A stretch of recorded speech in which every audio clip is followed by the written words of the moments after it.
राधे कृष्ण राधे कृष्ण। परशुराम जी का कार्तवीर्य के पास दूत भेजना।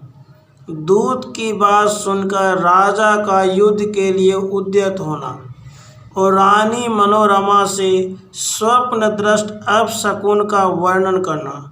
रानी का उन्हें परशुराम जी की शरण ग्रहण करने को कहना, परंतु राजा का मनोरमा को समझाकर युद्ध यात्रा के लिए उद्यत होना।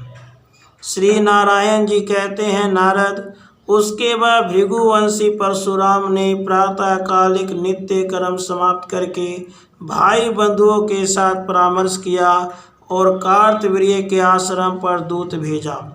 उस दूत ने शीघ्र ही जाकर राजा धीराज कार्तवीर्य से कहा। उस समय राजा मंत्रियों से घिरे हुए राजसभा में बैठे थे।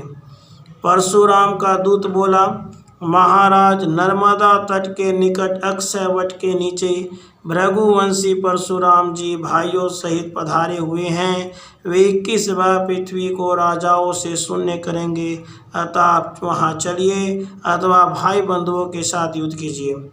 इतना कहकर परशुराम का दूत उनके पास लौट आया। इधर राजा कवच धारण करके रण यात्रा के लिए उद्यत हुआ।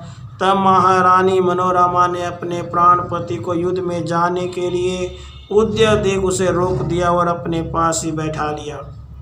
मुनि मनोरमा को देखकर राजा के नेत्र और मुख प्रसन्नता से खिल उठे। फिर तो उसने सभा के बीच रानी से अपने मन की बात कही। कार्तवीर्य अर्जुन कहने लगा, प्रिय, जमदग्नि के महान पराक्रमी पुत्र परशुराम भाइयों के साथ नर्मदा तट पर ठहरे हुए हैं। वे मुझे युद्ध के लिए ललकार रहे हैं। उन्हें शंकर जी से शस्त्र और श्री हरि का मंत्र तथा कवच प्राप्त हो गया है, अतः वे 21 बार भूमि को भूपालों से हीन कर देना चाहते हैं। इस समाचार से मेरे प्राण कांप उठे हैं, मन बारंबार शुद्ध हो रहा है, मेरा बायां अंग निरंतर फड़क रहा है। प्रिय, मैंने एक स्वप्न भी देखा है, सुनो।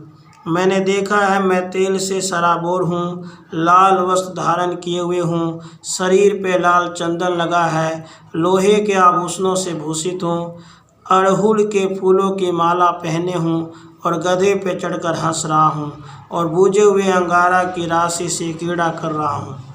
पतिव्रते, पृथ्वी पर अड़हुल के पुष्प बिखरे हुए हैं और वह राख से आच्छादित हो गई है। आकाश, चंद्रमा और सूर्य